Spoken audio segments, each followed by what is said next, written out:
15 മുതൽ 21 വരെയുള്ള തിരുവഴുത്തുകളാണ് വായിച്ചത്. ഒരിക്കൽ കൂടി വായിക്കാം. ആകയാൽ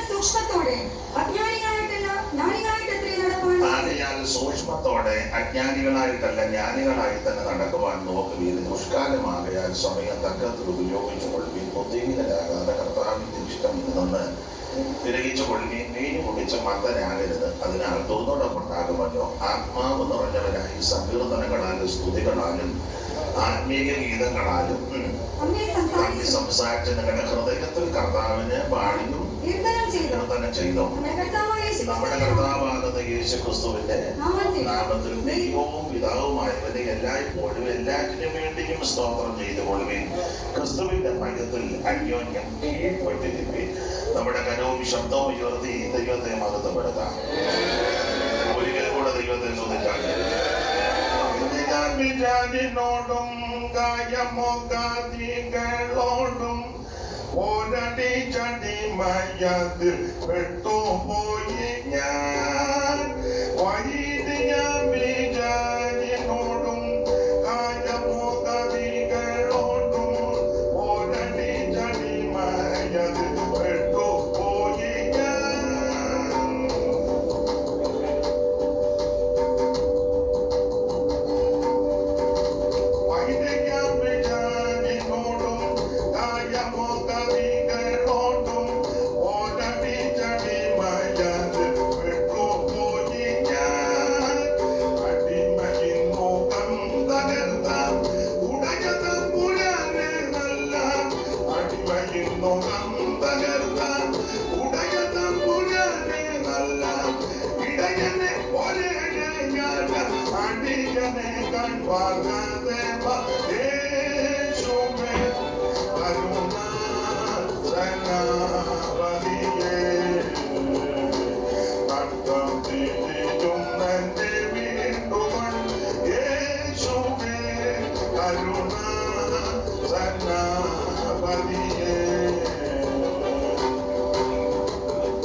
മഹത്വപ്പെടുത്താം.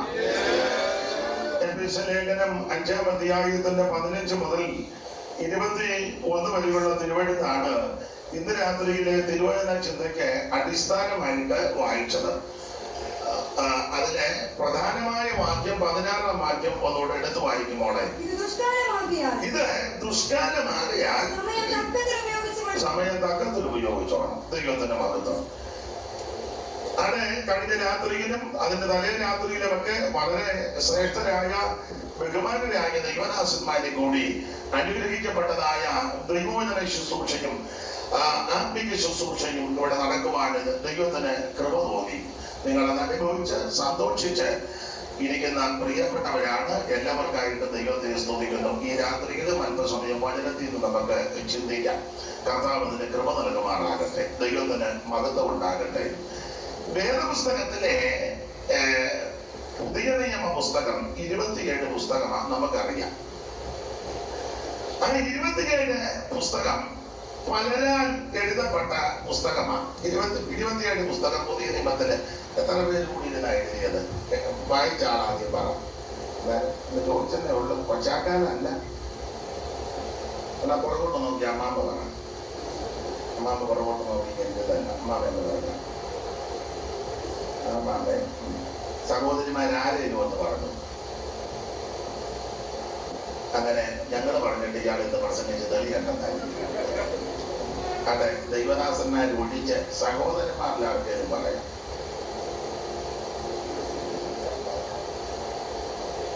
വേണമെങ്കിൽ പാട്ടുകാർക്ക് പറയാൻ ആഗ്രഹമുണ്ടെങ്കിൽ 8 പേര് ചേർന്നാണ് എഴുതിയത്. 8 പേര്. അതിൽ 4 പേര് അപ്പോസ്തലന്മാരാ. 4 പേര് അപ്പോസ്തലന്മാര്. 4 പേര് അപ്പോസ്തലന്മാരല്ല. 4 പേര് അപ്പോസ്തലന്മാര്. ഒന്ന് പെട്ടെന്ന് പറ. ഇപ്പം ഈ നോട്ടീസിലെല്ലാം മുഴുവൻ അപ്പോസ്തലന്മാരാ. നോട്ടീസ് കണ്ട എല്ലാം പുസ്തകക്രമം പോലും അപ്പോസ്തലൻ അറിയത്തില്ല. നമ്മുടെ വിഷയം വിട്ടേക്കാം. അപ്പൊ മത്തായി, യോഹന്നാനും പത്രോസും പൗലോസും അവര് 4 പേര് അപ്പോസ്തലന്മാരാ. 4 പേര് അപ്പോസ്തലന്മാരല്ല. അതിൽ 2 പേര് 2 അപ്പോസ്തലന്മാരുടെ സന്തത സഹചാരികളും അല്ലെങ്കിൽ ശുശ്രൂഷകരെ കൂടായിരുന്നു. ഒന്ന് ലൂക്കോസും 2 മർക്കോസും. അത് പത്രോസിന്റെയും പൗലോസിന്റെയും കൂടെ നടന്നവരാണ് മർക്കോസും ലൂക്കോസും. 2 പേര് നമ്മുടെ കർത്താവാകുന്ന യേശു ക്രിസ്തുവിന്റെ അർത്ഥ സഹോദരന്മാര്. ഒന്ന് യാക്കോബും 2 യൂദയും. ഇങ്ങനെ 4 2 6 2 8 പേരാണ്. പക്ഷെ നീ അവിടെ അടങ്ങിയില്ലേ? നീ ഓടരുത് കേട്ടോ. അപ്പൊ ചുരുക്കി പറഞ്ഞാൽ ഈ 8 പേര് ചേർന്നാണ് നമുക്കറിയാം പുതിയ നിയമ പുസ്തകം 27 എഴുതിയത്. അങ്ങനെയുള്ള ഈ പുതിയ നിയമത്തിലെ 27 പുസ്തകത്തിൽ നമുക്കറിയാം പ്രാരംഭത്തിൽ 4 സുവിശേഷ പുസ്തകമാണ്. മത്തായി, മർക്കോസ്, ലൂക്കോസ്, യോഹന്നാൻ. ഇപ്പൊ നിങ്ങൾ ചിന്തിക്കുക, ഇതെല്ലാം ഞങ്ങൾക്ക് അറിയാവുന്ന കാര്യമാണ്. ഇത് പറയാനാണോ ഇയാള് കാവാലത്തിൽ നിന്ന് ഈ സമയം പോയ നേരത്ത് വന്നിരിക്കുന്നത്? അല്ല, നിങ്ങൾക്കെല്ലാം അറിയാം. നിങ്ങളുടെ ഇരിപ്പ് കാണുമ്പോൾ എനിക്കും അറിയാം. അറിയാത്ത ആരെങ്കിലും ഇതിനകത്തോ ദൂരത്തിരുന്നോ വന്നിട്ടുണ്ടെങ്കിൽ നിങ്ങൾ ഈ 3-4 ദിവസമായിട്ട് ഇവിടെ കിടന്ന് എന്തുവായി കിടന്ന് അലറിഞ്ഞ് പോവുകയും ചെയ്യുന്നത് എന്ന് ചിന്ത ഉണ്ടാകരുത്. അതിനാണ് ഇത് പറയുന്നത്. തന്നെയല്ല, നമ്മളിൽ ചിലർക്ക് വലിയ തിട്ടവും ഇല്ല. അപ്പൊ അതുകൊണ്ട് പ്രാരംഭത്തിൽ 4 സുവിശേഷ പുസ്തകം: മത്തായി, മർക്കോസ്, ലൂക്കോസ്, യോഹന്നാൻ. എന്തുവാ സുവിശേഷം? അത് ഞാൻ നിങ്ങളോട് പറയേണ്ട. ആ സുവിശേഷം ഒരു വ്യക്തി, അത് മറ്റാരുമല്ല, കർത്താവാകുന്ന യേശു ക്രിസ്തു. മനുഷ്യവർഗത്തിന്റെ പാപത്തിന് പരിഹാരം വരുത്തുവാൻ സ്വർഗമഹിമകൾ വെടിഞ്ഞ് ഈ താഴലോകത്തിൽ ഇറങ്ങി വന്ന നസറായനാകുന്ന യേശു ക്രിസ്തു. എല്ലാവർക്കും അറിവുള്ള വാക്യമാണ്. വളരെ സ്പഷ്ടമായിട്ട് പൗലോസ് പറഞ്ഞു, ദാവീദിന്റെ സന്തതിയായി ജനിച്ച് മരിച്ച് അടക്കപ്പെട്ട് ഉയർത്തെഴുന്നേറ്റ് യേശു ക്രിസ്തുവിനെ ഓർത്തുകൊള്ളുകയും അതാകുന്നു ഞങ്ങളുടെ സുവിശേഷം. സുവിശേഷത്തെ നശിപ്പിക്കുവാനും തകർക്കുവാനും ഒക്കെ പലരും പരിശ്രമിച്ചെങ്കിലും സുവിശേഷത്തിന് ഒരു കോട്ടവും വന്നിട്ടില്ല, വരത്തുമില്ല. അതിന് കാരണമെന്ന് ചോദിച്ചാൽ ഇത് ഉയർന്ന മാർഗമാണ്, ഇന്ന് ജീവിക്കുന്ന മാർഗമാണ്. അതുകൊണ്ട് തൊടുകൈക്ക് ഒരു കാര്യം പറയാൻ, ആര് ഭരിച്ചാലും ആര് ഭരിച്ചില്ലേലും ഉള്ള സുവിശേഷത്തിന് കുഴപ്പവും വരികയില്ല, വരുന്നില്ല. ഇന്നയാൾ ഭരിക്കുന്നത് കൊണ്ടായി ഇത് കുഴപ്പം. ഇവിടെ മുഖ്യമന്ത്രി ബഹുമാനപ്പെട്ട പിണറായി വിജയൻ ഇപ്പോൾ ഭരിക്കുന്നു. കേന്ദ്രത്തിലെ ഡൽഹിയിലെ നരേന്ദ്രമോദിയുടെ ഭരണം ഇന്ത്യ മൊത്തം നടക്കുന്നു. അത് ഭരിക്കട്ടെ, ഭരിക്കുന്നവർക്ക് വേണ്ടി നമുക്ക് പ്രാർത്ഥിക്കാം. അതാണ് നമ്മളെ ഏൽപ്പിച്ചത്, അല്ലാതെ വേറെ ഒന്നും ഏൽപ്പിച്ചിട്ടില്ല.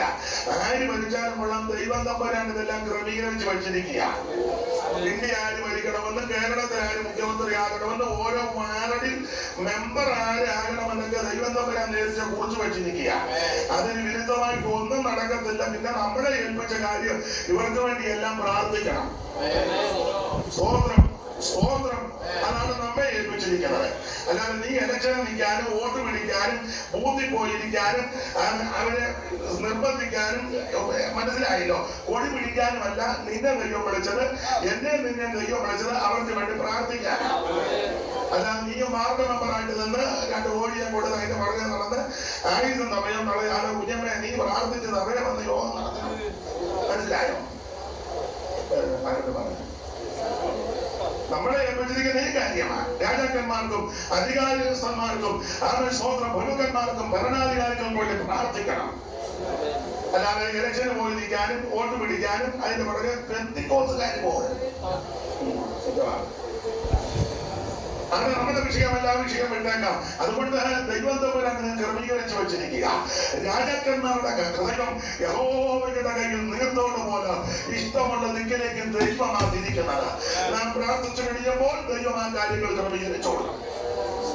അതെ, അപ്പോൾ ഈ 4 സുവിശേഷം, ആ സുവിശേഷം എന്ന് പറയുന്നത് കർത്താവാകുന്ന യേശുക്രിസ്തു, യേശുക്രിസ്തുവിന്റെ വിശേഷതകളാണ് ഈ 4 സുവിശേഷത്തിലും രേഖപ്പെടുത്തിയിരിക്കുന്നത്. അവിടുന്ന് രാജാവാണ്, അവിടുന്ന് സമ്പൂർണ്ണ മനുഷ്യനായിരുന്നു, അവിടുന്ന് സമ്പൂർണ്ണ ദൈവമായിരുന്നു, അവിടുന്ന് ദാസരൂപമെടുത്ത മകൻ വ്യക്തിയ. ഫിലിപ്പിയാലേഖനത്തിലെ വാക്യം നമുക്കെല്ലാം മനപാഠമാണ്.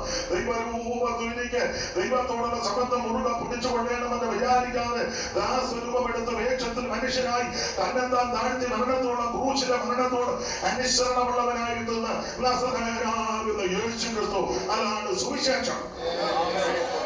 മനുഷ്യനായി കാണപ്പെട്ടോനെ, വേഷത്തിൽ മനുഷ്യനായി. അറിയാവുന്ന പാട്ട് പാടുമ്പോ പാട്ടുകാരോട് എന്റെ കൂടെ പാടണം. അറിയാവുന്ന പാട്ട് അറിയാൻ പാടില്ലാത്ത പാട്ട് പാടുമ്പോ പാടിയിലെ കുഴപ്പമില്ല. അറിയാവുന്ന പാട്ട് പാടുമ്പോ നിങ്ങളുടെ കൂടെ പാടണം.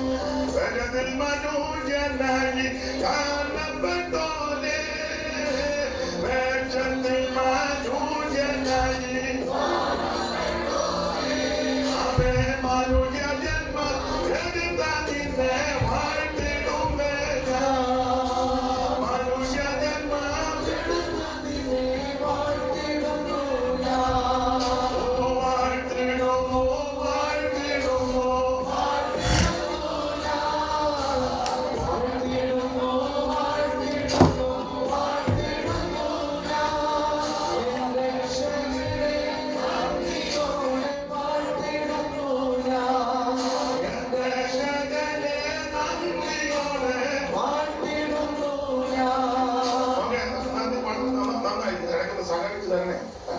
ഇപ്പൊ ഈ മരണ വീട്ടിലാണെങ്കിലും കല്യാണത്തിനൊക്കെ ആണെങ്കിലും ഈ പാട്ട് കോൺട്രാക്ട് കൊടുക്കുന്നതുകൊണ്ട് ഉപദേശമായ രൂപം പാടുകയല്ല. അതിനോട് നോക്കിയിരിക്കാം, ഇത് നോക്കുന്നുണ്ടോ? എന്നാൽ ഞാൻ നിങ്ങൾ യോജിക്കുമോന്ന് എനിക്ക് അറിയത്തില്ല, ആരൊക്കെ യോജിക്കുമെന്ന് അറിയത്തില്ല. 7 വിവാഹ ശുശ്രൂഷയാണെങ്കിലും 7 മരണ വീട്ടിലാണെങ്കിലും എല്ലാം ഒന്നിച്ചൊന്ന് പാടിക്കേ. അന്തരീക്ഷം വേറെയാണ്, അന്തരീക്ഷം വേറെയാണ്. നിങ്ങൾ നേരത്തെ അനുഭവമൊക്കെ ഒന്ന് ഓർത്തേ, അന്തരീക്ഷമാണ്. അതുകൊണ്ട് ഇന്ന് രാത്രി എങ്കിലും അറിയാവുന്ന പാട്ട് പാടുമ്പം ഒന്നാമതെല്ലാത്തിനും ദീനവും തന്നോളാം. അപ്പൊ അത് മസിൽ പിടിച്ചിരിക്കാതെ അറിയാവുന്ന പാട്ട് ചേർന്ന് പാടി ദൈവത്തെ മഹത്വപ്പെടുന്നത്. അപ്പൊ നിങ്ങൾ ചോദിക്കും, ഇയാളെ പാടാനല്ലല്ലോ വിളിച്ചത്, പ്രസംഗിക്കാനല്ലേ വിളിച്ചത്? പാടാൻ അവരെയല്ലേ വിളിച്ചത്? അതെ, ഇന്നിപ്പോ നമ്മളെല്ലാം കൂടെ പാടുകയും പ്രസംഗിക്കും. അപ്പൊ അതുകൊണ്ട് ഒന്നിച്ച് അവന്റെ നാമത്തെ മഹത്വപ്പെടുത്തി പോകണം. ദൈവത്തിന്റെ മഹത്വം. അവൻ സുവിശേഷം അത് യേശു ക്രിസ്തു. യേശു ക്രിസ്തുവിൽ കൂടി മാത്രമാണ് രക്ഷ. മറ്റൊരുത്തരും രക്ഷയില്ല. രക്ഷപ്പെടാൻ, രക്ഷിക്കപ്പെടാൻ ഒരേ ഒരു വഴി, ഒരേ ഒരു മാർഗം, അത് നസറായനാകുന്ന യേശു ക്രിസ്തു. ഒന്നുകൂടെ തെളിച്ച് പറയാം, കർമ്മമാർഗം കൊണ്ടോ പുണ്യപ്രവർത്തി കൊണ്ടോ ദാനധർമ്മം കൊണ്ടോ നേർച്ച കാഴ്ച കൊണ്ടൊന്നും രക്ഷപ്പെടുകയില്ല. പള്ളി പണിത് കൊടുത്തുകൊണ്ടോ കുരിശു തൊട്ടിക്ക് തടം കൊടുത്തത് കൊണ്ടോ പെന്തിക്കോസ് കോളിനെ 10 സെന്റ് തടം കൊടുത്തുകൊണ്ടൊന്നും നീ സ്വർഗത്തിൽ പോവുകയില്ല. കുരിശുമൂട്ടിലെ ഇന്നെന്ന് പറഞ്ഞാൽ സ്വർഗത്തിൽ പോവുകയില്ല. ഞങ്ങളുടെ വീട്ടിൽ അച്ഛനുണ്ട്, ഉപദേശിയുണ്ട്, കപ്പിയാനുണ്ട്, ചെമ്മാച്ചനുണ്ട്, കന്യാസ്ത്രീയുണ്ട്, ബിഷപ്പ് തിരുമേനി ഞങ്ങളുടെ മകയിൽപ്പെട്ടത്, സെൻട്രൽ പാർട്ടിയുടെ ഉപ്പാമ്പന.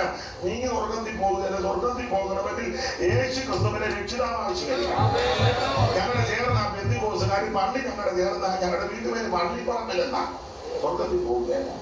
സ്വർഗത്തിൽ പോകണമെങ്കിൽ യേശുവിനെ രക്ഷിതാവായി സ്വീകരിക്കണം. മറ്റൊരുത്തരും രക്ഷയില്ല. യേശു ക്രിസ്തു മാത്രമാണ് രക്ഷിതാവ്. അപ്പോൾ അതാണ് സുവിശേഷം.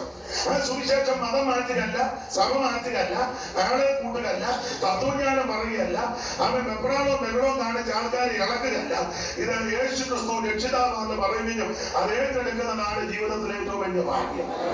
അതിനെ ഈ ശുശ്രൂഷ വീണ്ടും ഇടയാക്കട്ടെന്ന് ഞാൻ പ്രാർത്ഥിക്കുന്നു. അപ്പോൾ 4 സുവിശേഷ പുസ്തകം. ഈ സുവിശേഷത്താൽ ഏകൃതരായി വന്ന ദൈവദാസന്മാർ, അപ്പോസ്തലന്മാർ, അവരുടെ പ്രവർത്തനങ്ങളാണ് അപ്പോസ്തല പ്രവർത്തികൾ എന്ന് പറയുന്ന പുസ്തകം. അതിനെ വേദപണ്ഡിതാക്കള് പഠിക്കാനുള്ള സൗകര്യത്തിന് പരിശുദ്ധാത്മ പ്രവൃത്തികൾ എന്നൊക്കെ സാധാരണ പഠിപ്പിക്കാറുണ്ട്. ഏതായാലും കൊള്ള 10-28 അധ്യായത്തിൽ ആ കാര്യങ്ങൾ രേഖപ്പെടുത്തിരിക്കുക. സഭ ആരംഭിച്ചു, അനേക ഇടങ്ങളിൽ സഭ ആരംഭിച്ചു, അനേക കൃപകൾ വന്നു, വിശ്വസിച്ചവരുടെ കൂട്ടം വലുതായി. ഇങ്ങനെ നിരവധി സഭകളെ അനേക ഇടങ്ങളിൽ ഉടലെടുത്തു. ഈ സഭകളെല്ലാം കർത്താവിന്റെ വരവിൽ കൈവിടപ്പെടാതെ എടുക്കപ്പെടണം, ചേർത്തുകൊള്ളണം.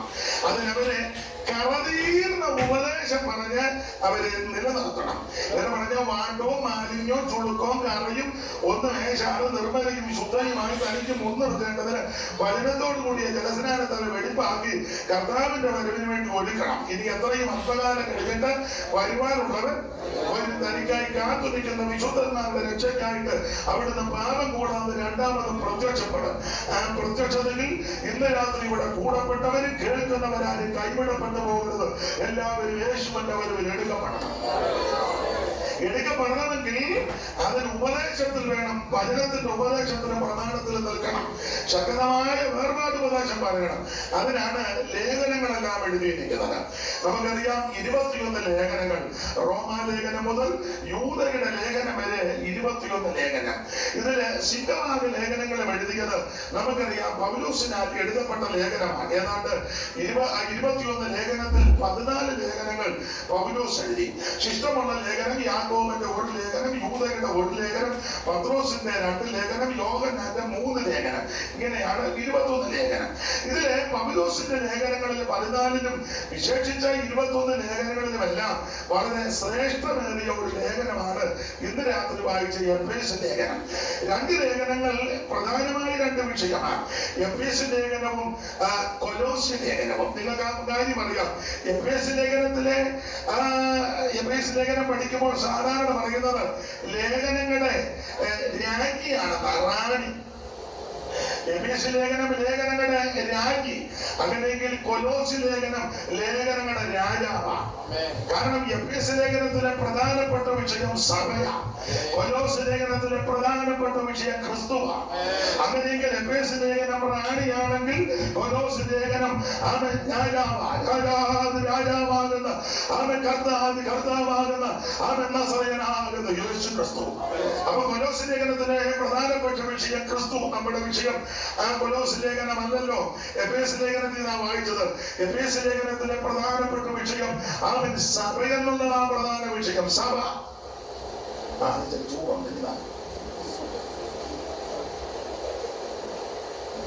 അപ്പോൾ അത് സഭയെന്നുള്ളതാണ് എഫേസ്യ ലേഖനത്തിന്റെ വിഷയം.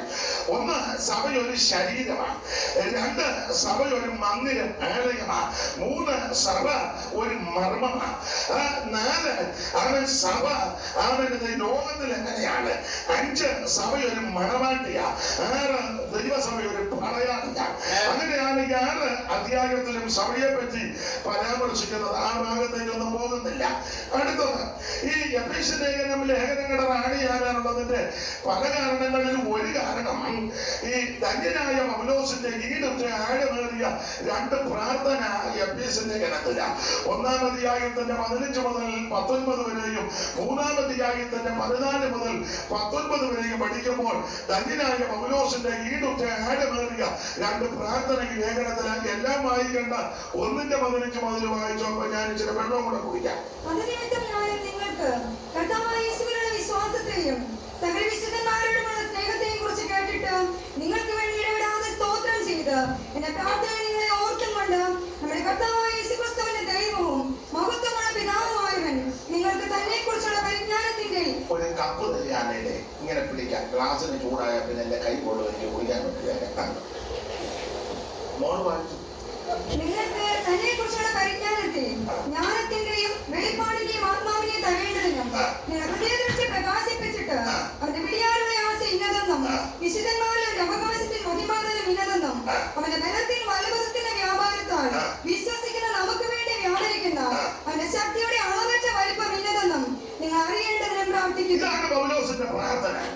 അതിനിമിത്തം ഞാൻ നിങ്ങൾക്ക് കർത്താവാകുന്ന യേശുവിനുള്ള വിശ്വാസത്തെയും സകല വിശുദ്ധന്മാരോടുള്ള സ്നേഹത്തെയും കുറിച്ച് കേട്ടിട്ട് നിങ്ങൾക്ക് വേണ്ടി ഇടപെടാതെ എന്റെ പ്രാർത്ഥന ഓർത്ത് അവൻ സ്തോത്രം ചെയ്ത് നമ്മുടെ കർത്താവാകുന്ന യേശുക്രിസ്തുവിന്റെ നാമത്തിൽ യേശുക്രിസ്തുവിന്റെ ദൈവവും പിതാവുമായവന് എല്ലായ്പ്പോഴും എല്ലാത്തിനും വേണ്ടി സ്തോത്രം ചെയ്തുകൊണ്ട് ക്രിസ്തുവിന്റെ ഭയത്തിന് അന്യോന്യം കീഴ്പ്പെട്ടിരിക്കണം. അപ്പൊ ശ്രദ്ധിക്കുക, ഇവിടെ പൗലോസിന്റെ ആഴമേറിയ പ്രാർത്ഥന. ഞാൻ ഭാഗമൊന്നും തൊടുന്നില്ല. ഈ പ്രാർത്ഥനയിലൊന്നും ഭൗതികമായ മെറ്റീരിയലായ ലൗകികമായ ദൃശ്യമായ ഒരു വിഷയവുമില്ല. മുഴുവൻ അകത്തെ മനുഷ്യനെ സംബന്ധിച്ച, ആത്മമനുഷ്യനെ സംബന്ധിച്ച്, ഉള്ളിലെ ആത്മാവ് സംബന്ധിച്ച്, അവൻ അകത്തെ മനുഷ്യനെ സംബന്ധിച്ച എന്നെ കേൾക്കുന്ന ദൈവമക്കൾ പ്രാർത്ഥിക്കുന്നവരെ ഒരു കാര്യം പറയാം. നീ ആത്മിക വിഷയങ്ങൾക്ക് പ്രാധാന്യം കൊടുത്താൽ നിന്റെ ഭൗതിക വിഷയം നടത്തുവാനും ദൈവം വിശ്വസ്തനാണ്. എന്നാൽ ഭൗതിക വിഷയത്തിന് മാത്രമാണ് പ്രാധാന്യം കൊടുത്ത് പ്രാർത്ഥിക്കുന്നെങ്കിൽ പലതും നടക്കത്തുമില്ല. ആത്മമനുഷ്യൻ ക്ഷീണിക്കുകയും ചെയ്യും. എന്നാൽ ആത്മിക വിഷയങ്ങൾക്ക് പ്രാധാന്യം കൊടുത്ത് പ്രാർത്ഥിച്ച് എക്കതിച്ചു പോയാൽ അകത്ത മനുഷ്യൻ ബലപ്പെടുകയും ചെയ്യും. നിന്റെ ഭൗതിക ആവശ്യങ്ങൾ അത് നടപ്പിലാക്കി തരാൻ ദൈവം വിശ്വസ്തനാണ്. പിന്നെ ഞാൻ കൂടുതലും ദൈവമക്കളായതുകൊണ്ട് ആ നിലയിൽ വന്നു പോകാം. ഈ ഭൗതിക വിഷയങ്ങളൊക്കെ പ്രാർത്ഥിക്കുമ്പോൾ എല്ലാത്തിനും അങ്ങ് കയറി പ്രാർത്ഥിച്ച് തന്നല്ലാതെ നിന്നെ വിടുകയാണെന്നൊന്നും കയറി പറയരുത്. അങ്ങനെയുള്ള ബന്ധുക്കോസുകാരുണ്ട്. ചില പറയുന്നത് വിശ്വാസം പഠിപ്പിക്കുന്ന ആൾക്കാരുണ്ട്. നമുക്കൊരു വണ്ടി വേണമെങ്കിൽ വണ്ടിയുടെ കളർ, ഏത് ഷോറൂം നടക്കുന്നു, എത്ര ലക്ഷം, എത്ര സീറ്റ്, എങ്ങനെ പോകും, അത് ഇതിന്റെ മോഡല്, അതിന്റെ നമ്മുടെ വിശ്വാസം കണ്ട കാണണം. അങ്ങനെ കണ്ട് പണ്ടൊക്കെ ഒരു ഉപദേശം ഉണ്ടാകുന്നതിനെ ഗർഭം ധരിക്കുകയാണ്. അപ്പൊ അത് വിശ്വാസത്താൽ പ്രാർത്ഥിക്കുമ്പോൾ വണ്ടി 10 മാസം കഴിയുമ്പോൾ മിറ്റത്ത് വണ്ടി വരും. അങ്ങനെ വന്ന കേസുകളുമുണ്ട്. ഞാനെതിരല്ല. നമുക്ക് വീട് വേണമെങ്കിൽ പ്ലാൻ വരച്ച് ഇത്ര മുറി, ഇത്ര ബെഡ്റൂം, ഇത്ര ബാത്റൂം, അതിന്റെ വിശ്വാസം കണ്ട ഇന്ന കളറ്, പെയിന്റ് വരെ ഇന്നതാണ്. ഞാനെതിരല്ല. അതങ്ങനെ കൈവച്ച് പ്രാർത്ഥിച്ച് അങ്ങനെ കിട്ടിയിട്ടുമുണ്ട്. അതിനകത്ത് താമസിക്കുന്നുമുണ്ടാണ് കാര്യം. ഞാനെതിരല്ല. മോനോ മോക്കോ കല്യാണം നടക്കണം. 5 അടി 2 ഇഞ്ച്, അല്ലെ ചെറുക്കൻ്റെ ഉയരം, അല്ലെ പെണ്ണിന്റെ ഉയരം, ഇരുനിറം, അല്ലെ വെളുത്തത്, മുടി, വിദ്യാഭ്യാസം, കുടുംബശ്രേഷ്ഠത, മഹിമ, ഒത്തിരി ഉണ്ടല്ലോ. സാലറി, ഇന്ന രാജ്യം, മഞ്ഞ് വീഴുന്ന രാജ്യത്ത് വിടുവന്ന ദൂത് ആയിക്കോട്ടെ, ഞാൻ എതിർക്കുന്നില്ല. അങ്ങനെയൊക്കെ പ്രാർത്ഥിച്ച് കറക്റ്റ് അത് നേടിയെടുത്തവർ ഇതിനകത്ത് ഇരിപ്പുണ്ട്. ഉണ്ട്. ഞാൻ എതിർക്കുകയല്ല. ഉണ്ട്. അങ്ങനെയുള്ളവരാണ് എഴുന്നേറ്റ് പറഞ്ഞത്, ഞങ്ങൾ ഇന്ന വിഷയത്തിൽ ചോദിച്ചു, ഞങ്ങൾ ചോദിച്ചതെല്ലാം ദൈവം ഞങ്ങൾക്ക് തന്നു. എനിക്ക് അങ്ങനത്തെ സാക്ഷ്യം കേൾക്കുമ്പോൾ വെപ്രാളമാണ്. അപ്പൊ നിങ്ങൾ എന്നോട് ചോദിക്കുന്നില്ലെങ്കിൽ നിങ്ങളുടെ അകത്തൊരു ചോദ്യം ഉന്നയിച്ചിട്ടുണ്ട്. ഞങ്ങൾ പ്രാർത്ഥിച്ച വിഷയത്തിനെല്ലാം ദൈവം ഞങ്ങൾക്ക് മറുപടി തരുമ്പോൾ തനിക്ക് എന്നാ ഇത്ര വെപ്രാളമെന്ന്. നിങ്ങൾ അങ്ങനെ ചോദിക്കുന്നില്ലെന്നേ ഉണ്ടെങ്കിലും അങ്ങനത്തെ ആശയം നിങ്ങളുടെ അകത്ത് വന്നിട്ടുണ്ട്. ഇനിയിപ്പോൾ കാണുമ്പോൾ എനിക്കറിയാം.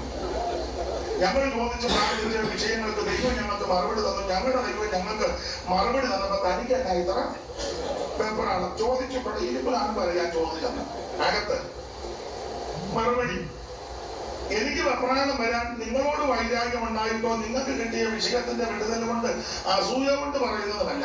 എനിക്ക് വെപ്രാളം വരാൻ വേറൊരു വാക്യം എന്റെ അകത്തിരിക്കും. വായിച്ച് 106 സങ്കീർത്തനത്തിന്റെ 15 വാക്യം ഒന്ന് വായിച്ചേ. ഒന്നുകൂടെ നോക്കിയേ, ഒന്നുകൂടെ ആ പദം ഒന്നുകൂടെ ഒന്ന് വായിച്ചേ. അവൻ അപേക്ഷിച്ചത് അവൻ അപേക്ഷിച്ചത് അവൻ അവർക്ക് കൊടുത്തു. ഇങ്ങോട്ട് നോക്കിയേ, ഇങ്ങോട്ട് നോക്കിയേ. അവൻ അപേക്ഷിച്ചത് അവൻ അവർക്ക് ചോദിച്ചത് കൊടുത്തു. അതാ വണ്ടി വീടുമ്പോ ചോദിച്ചത് ഉദ്ദേശിച്ചത് പോലെ അവൻ അപേക്ഷിച്ചത് അവൻ അവർക്ക് കൊടുത്തു. വിടുതലിന്റെ സാക്ഷ്യമല്ലേ, നല്ല സാക്ഷ്യമല്ലേ, വിടുതല. പക്ഷെ അടുത്ത പദവും കൂടെ ഉറക്കമായത് എങ്കിലും അവരുടെ പ്രാണന് ക്ഷയമേറ്റു. ഞാൻ എപ്പോഴും പറയും, ദൈവമക്കളോട് പറയും, അവൻ അപേക്ഷിച്ചത് അവൻ അവർക്ക് കൊടുത്തു. പക്ഷെ അടുത്ത വാക്കും കൂടെ ചേർത്ത് വായിച്ചോടും, എങ്കിലും അവരുടെ പ്രാണന് ക്ഷയമയച്ചു. അങ്ങനെയെങ്കിൽ എന്നെ കേൾക്കുന്ന ബഹുമാന്യരായ വചനത്തെ അംഗീകരിക്കുന്ന ദൈവമക്കളോട് പറയാ, നീ ചോദിച്ചതിനെല്ലാം മറുപടി കിട്ടിയില്ലെങ്കിലും നിന്റെ പ്രാണൻ ക്ഷയിക്കാത്തതാണ് നല്ലത്. നീ പ്രാർത്ഥിച്ച വിഷയങ്ങൾക്കെല്ലാം മറുപടി ലഭിച്ചില്ലെങ്കിലും നിന്റെ പ്രാണൻ ക്ഷയിക്കാത്തതാണ് നല്ലത്. അതുകൊണ്ട് വേണമെങ്കിൽ ഇനി പ്രാർത്ഥിക്കുമ്പോൾ ഒക്കുന്നെങ്കിൽ ഇങ്ങനെ ഒന്ന് പ്രാർത്ഥിച്ചോ, കർത്താവേ എന്റെ പ്രാണന് ക്ഷയം ഉണ്ടാക്കുന്നതൊന്നും എനിക്ക് വേണ്ട. എന്റെ പ്രാണന് ഹാനി വരുന്നതൊന്നും എനിക്ക് വേണ്ട. എന്റെ എളിയ ചിന്തയ്ക്കനുസരിച്ച് ഞാൻ പറയാം, ഇഷ്ടമുണ്ടെ അംഗീകരിച്ചാൽ മതി, വേണം ഇങ്ങനെ അങ്ങ് തീരുമാനമെടുക്ക്. എന്റെ ആത്മീയത്തിന് ഭംഗം ഉണ്ടാക്കുന്ന ഒന്നും എനിക്ക് വേണ്ട. എന്റെ തലമുറയ്ക്കും എനിക്ക് ദോഷം വരുത്തുന്ന ഒന്നും എനിക്ക് വേണ്ട. ഒന്നുകൂടെ ഞാൻ തെളിച്ചു പറയാം, ദൈവമക്കളുള്ളത് കൊണ്ടാ ദൈവദാസന്മാരോട് ഞാൻ പറയാം, നമ്മുടെ ശുശ്രൂഷയ്ക്ക് ഭംഗം ഉണ്ടാക്കുന്ന ഒന്നും നമുക്ക് വേണ്ട. അത് വണ്ടിയാണെങ്കിലും വീടാണെങ്കിലും അത് സഭയാണെങ്കിലും അവിടെ ചിലർക്ക് ടൗൺ സഭ തന്നെ കിട്ടണം, അവിടെ തന്നെ ശുശ്രൂഷ കെട്ടുപോകും. ചിലർക്ക് മെയിൻ സഭ വേണം, അവിടെ തീരുമാനിക്കുന്നത് നമുക്കൊന്നും തീരുമാനിക്കാൻ പറ്റില്ല. കഴിക്കാൻ ഒരു പ്രാർത്ഥന വെക്കാം, ഇപ്പം വേണ്ട, കമ്മിറ്റിയാ. മനസ്സിലായോ? ശരിക്കും പ്രസംഗിക്കാനൊക്കത്തില്ല, ഉപദേശം പറയാനൊക്കത്തില്ലല്ലോ. ശരിക്കും ഉപദേശം പറഞ്ഞാൽ ഒന്നെങ്കിൽ യോഗം കഴിയുമ്പോ ഫോൺ വരും, ഇല്ലെങ്കിൽ സന്ദർഭാഷക്ക് ഫോൺ ചെയ്യും. എത്രയും പെട്ടെന്ന് മുഴുവനെ ഇവിടെ നിന്ന് മാറണം, അച്ചായം പരിശ്രമിച്ചാൽ മിക്കവാറും പുള്ളിയെ മാറ്റാൻ, അങ്ങനെയൊക്കെ ഫോൺ വരും. അപ്പൊ അച്ചായം ചോദിക്കും, അതന്നെ പുള്ളിയുടെ പ്രസംഗം അത്ര എല്ലാവർക്കും സ്തോത്രം. ഞാൻ ഉദാഹരണം എന്ന് പറഞ്ഞതേ ഉള്ളൂ, ഈ സംഘത്തിൽ പറഞ്ഞത് നല്ല പറഞ്ഞത് അല്ല. ഇനിയിപ്പോ കണ്ട് പറയാൻ സാധ്യതയുള്ളവർ കടലും വരാം. ഒരു കാര്യം പറയാം, നല്ലത് വരാന്തേലും ആളുണ്ടേലും ഇല്ലേലും ഒരു കാര്യം എന്റെ സഹോദരന്മാരോട് പറയാം, നമ്മുടെ ശുശ്രൂഷയ്ക്ക് ബന്ധമുണ്ടാകുന്നൊന്നും നമുക്ക് വേണ്ട. ആരാധനയ്ക്കും പ്രാർത്ഥനയ്ക്കും വചന ശുശ്രൂഷയ്ക്കും ഉപദേശം പറയുന്നതിനും അത് പ്രമാണം പറയുന്നതിനും ആരാധനയ്ക്കും ഉപവാസത്തിനും തടസ്സമായി ആത്മീയത്തിനും ശുശ്രൂഷയ്ക്കും തടസ്സമായിട്ട് വരുന്ന ഒന്നും വേണ്ട. ഇന്ന് രാത്രി തീരുമാനമെടുത്ത് വേണം നീ കടന്നു പോകാൻ. ദൈവത്തോട് കർത്താവ് എന്റെ തലമുറയ്ക്കും എനിക്കും പ്രാണന് കാര്യം വരുത്തുന്ന ഒന്നും ഞങ്ങൾക്ക് വേണ്ട. ഞങ്ങൾക്ക് പ്രധാനപ്പെട്ട വിഷയം ആത്മീക വിഷയമാണ്. എന്നിലുള്ളതിനെ ഞാൻ മറന്നു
ആത്മീയത്തിന് ഭംഗമുണ്ടാക്കുന്ന, ശുശ്രൂഷയ്ക്ക് ഭംഗമുണ്ടാക്കുന്ന, ആരാധനയ്ക്ക് തടസ്സമുണ്ടാക്കുന്ന, ആത്മമണ്ഡലങ്ങൾക്ക് ഹാനി വരുത്തുന്നത് ഒന്നും നമുക്ക് വേണ്ട.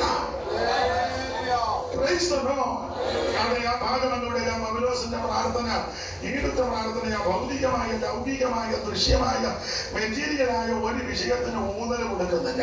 മുഴുവൻ ആത്മീക വിഷയങ്ങൾക്കാ. ഒന്നുകൂടെ അങ്ങ് തെളിച്ച് പറയാം, ആത്മീക വിഷയങ്ങൾക്ക് ഞാനും നിങ്ങളും പ്രാധാന്യം കൊടുത്തു പോയി നിന്റെ ഭൗതിക ആവശ്യങ്ങളൊക്കെ ദൈവം നടത്തും.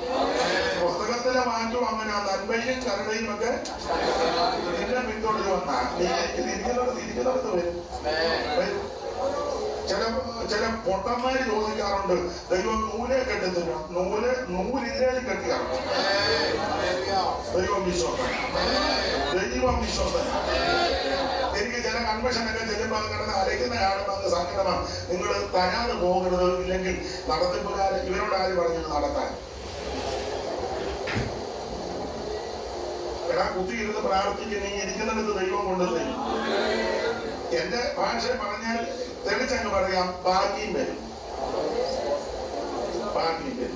അത് ചുമ്മാ നിങ്ങളെ കണ്ടപ്പോ ഇണങ്ങിയതല്ല, അനുഭവത്തിനായി പറയാൻ. സ്തോത്രം. ദൈവം ചെയ്യും. ഞാൻ നിങ്ങളെ സേവിക്കുന്ന ദൈവം വിശ്വസ്തനാണ്. ദൈവം ചെയ്യുമെന്ന് ഞാൻ ദൈവകൃപയിൽ ശരണപ്പെട്ട് പറയാം. വേണ്ട പറയുന്നില്ല, വെറുതെ അനുഭവം ഉണ്ടാകും. വേണ്ട, വെറുതെ തെറ്റിദ്ധാരണ ഉണ്ടാകും. മുട്ടയിലിരുന്നാൽ മതി. ദൈവം ചെയ്യും. ദൈവത്തിന് മകത്ത ഭാഗം വന്ന് വിടുക. അപ്പോൾ ആവശ്യങ്ങളൊക്കെ നിറവേറ്റി തരാൻ ദൈവം വിശ്വസ്തനാണ്. കർത്താവിന് മഹത്വം ഉണ്ടാകട്ടെ. അപ്പൊ ഈ എഫേസ്യ ലേഖനങ്ങളുടെ റാണിയാകാനുള്ളതിന്റെ കാരണങ്ങൾ 1-2 കാര്യം എന്ന് പറഞ്ഞതേ ഉള്ളൂ. നമ്മള് 5-ാം അധ്യായത്തിന്റെ 15 മുതൽ 21 വരെയാണ് വായിച്ചത്. 6 അധ്യായം ഉണ്ടെന്ന് പറഞ്ഞല്ലോ. ഓരോ അധ്യായത്തിന് സഭയെ പറ്റി പഠിക്കുമ്പോൾ 1 സഭയൊരു ശരീരം, 2 സഭയൊരു മന്ദിരം, 3 സഭയൊരു മർമ്മം, 4 സഭ ഈ ലോകത്തിന് എങ്ങനെ ആയിരിക്കണം, 5 സഭയൊരു മണവാട്ടി, 6 സഭയൊരു പടയാളി. അങ്ങനെ ആ സഭയെ പറ്റി ഇനി ഓരോ അധ്യായത്തിനും പ്രത്യേകമായി പഠിക്കുമ്പോൾ 1-ാം അധ്യായത്തിൽ ദൈവം നമ്മെ തെരഞ്ഞെടുത്തു. 2-ാം അധ്യായത്തിൽ തെരഞ്ഞെടുത്ത് നമ്മളെ കൊണ്ടുവന്ന് ഇരുത്തി. 3-ാം അധ്യായം അപ്രമേയ മർമ്മത്തെ പറ്റി പറയുക. 4-ാം അധ്യായത്തിൽ ദൈവസഭയുടെ 5 തരത്തിലെ ശുശ്രൂഷക വൃന്ദങ്ങൾ. 5-ാം അധ്യായത്തിൽ ആത്മനിറമെന്നുള്ള വിഷയമാണ്. 6-ാം അധ്യായത്തിൽ ആത്മീക പോരാട്ടം. 1-ാം അധ്യായത്തിൽ ദൈവം എന്നെയും നിങ്ങളെ തെരഞ്ഞെടുത്തു. 1-4 പെട്ടെന്ന് വായിച്ചു.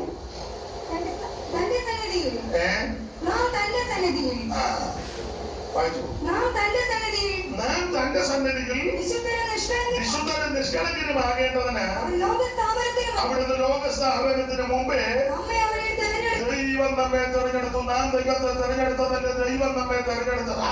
നമ്മുടെ ഇരിപ്പും ഭാവവും കണ്ടാൽ നമ്മൾ ദൈവത്തെ തെരഞ്ഞെടുത്ത് ചിരിക്കുന്നത് പോലെ എന്നാലും വന്നിരിക്കുന്നല്ലോ വലിയ കാര്യം.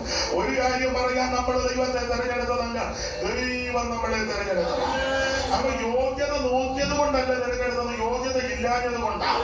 ഈ ദേശത്തും ഞങ്ങളുടെ ദേശത്തും പല ദേശങ്ങളിലും ലോകപ്രകാരം യോഗ്യന്മാരും ഉന്നതന്മാരും ശ്രേഷ്ഠന്മാരും മിടുക്കന്മാരും ഒക്കെ നിരവധി ആൾക്കാർ കിടക്കുമ്പോൾ അവരെ ആരെയും ദൈവം തെരഞ്ഞെടുത്തില്ല. ഈ സത്യം വെളിപ്പെട്ട് കിട്ടിയതും ഈ മർമ്മം വെളിപ്പെട്ട് കിട്ടിയതും ഈ യേശുവിനെ ആരാധിക്കുവാനും അറിയുവാനും ദൈവം നമുക്ക് ഭാഗ്യം നൽകി. ഓർത്തോർത്ത് ദൈവത്തെ സ്തുതിക്കണം.